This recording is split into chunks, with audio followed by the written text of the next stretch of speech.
तर केंद्र सरकारनंतर आता राज्य सरकार सुद्धा जेनझींसाठी समोर येताना पाहायला मिळतंय। जेनझी आंदोलनानंतर आता सरकारनं तरुणांना आकृष्ट करण्याचे प्रयत्न सुरू केलेले आहेत अशी चर्चा आहे।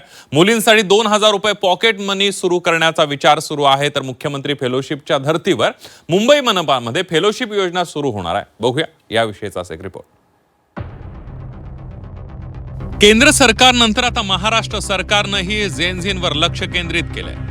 उच्च शिक्षण घेणाऱ्या मुलींना दरमहा 2000 रुपये पॉकेट मनी मिळवून देण्यासाठी शिक्षण विभागाचा प्रयत्न सुरू आहे। उच्च शिक्षण घेणाऱ्या मुलींना पॉकेट मनी म्हणून कमवा आणि शिका या धर्तीवर महिन्याला 2000 रुपये देण्याबाबत उच्च आणि तंत्र शिक्षण विभागाचा विचार सुरू आहे। मुलींच्या शिक्षणासाठी शासनानं पुढाकार दर्शवलाय। दरमहा 2000 रुपये पॉकेट मनीचा हा प्रस्ताव आहे। मुलींच्या उच्च शिक्षणाला आर्थिक बळ मिळावं यासाठी योजना सुरू करण्याचा विचार आहे। CSR निधीतून विद्यार्थिनींना आर्थिक मदतीसाठी प्रयत्न करण्यात येणार आहेत। उच्च शिक्षणातील मुलींसाठी पॉकेट मनीचा नवा उपक्रम आखण्याची तयारी सुरू आहे। तर 12 लाख विद्यार्थिनींना हा लाभ मिळण्याची शक्यता वर्तवली जाते। दरम्यान मनसे नेते अमित ठाकरे यांनी यावरून टीकास्त्र डागलंय। पैसे देण्यापेक्षा सोयी सुविधा द्या अशी मागणी अमित ठाकरेंनी केली आहे। पॉकेट मनी हे देणं हे आई वडिलांचं काम असतं। जर त्या 2000 मध्ये 2000 माझ्या मुलाला नसतील द्यायचे मला आणि सरकार देत असेल उगाच, तर जबाबदारी सरकार घेणार आहे का? काय दारू प्यायला लागली, सिगरेट प्यायला लागली, समजा काय नशा करायला लागली, तुम्ही जबाबदारी घेणार आहात? फुकट पैसे कसले वाटताय तुम्ही? कॉलेजची हालत पहिले नीट करा ना।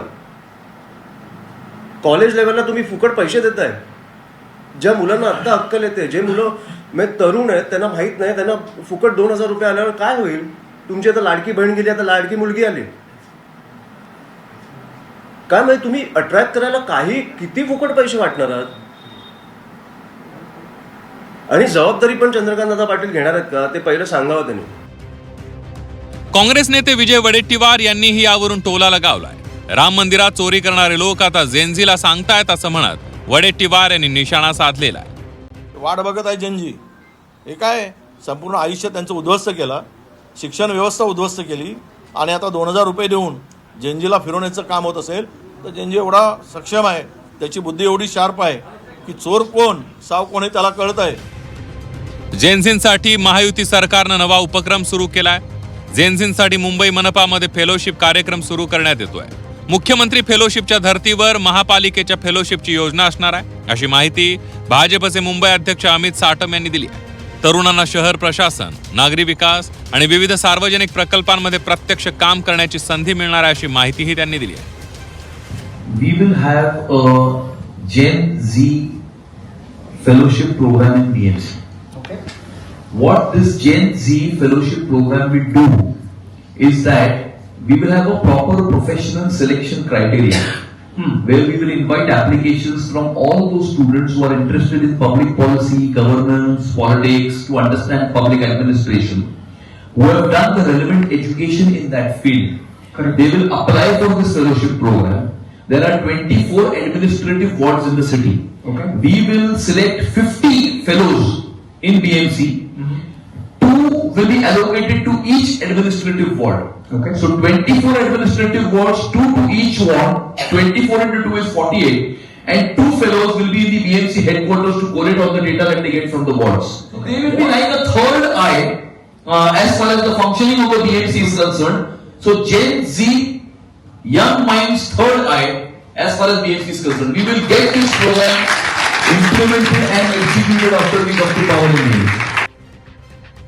तर या योजनेमुळे तरुण विद्यार्थ्यांना थेट काम करण्याची संधी मिळणार असल्याचं महापौर रितू तावडेंनी म्हटलंय। फेलोशिपच्या अंतर्गत आपण तरुण विद्यार्थ्यांना मुंबईच्या प्रशासकीय यंत्रणेमध्ये आणि धोरणात्मक प्रक्रियेमध्ये थेट काम करण्याची संधी आपण या ठिकाणी घेणार आहोत। तर या ठिकाणी ज्या ठिकाणी अर्ज सुरू करण्याची जी तारीख आहे ती 19 ऑगस्टपासून आपण सुरू करणार आहोत आणि अंतिम तारीख आहे ती 31 ऑगस्ट।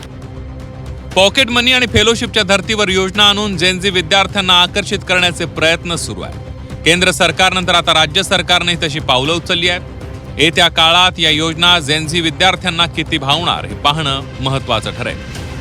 ब्युरो रिपोर्ट, झी 24 तास।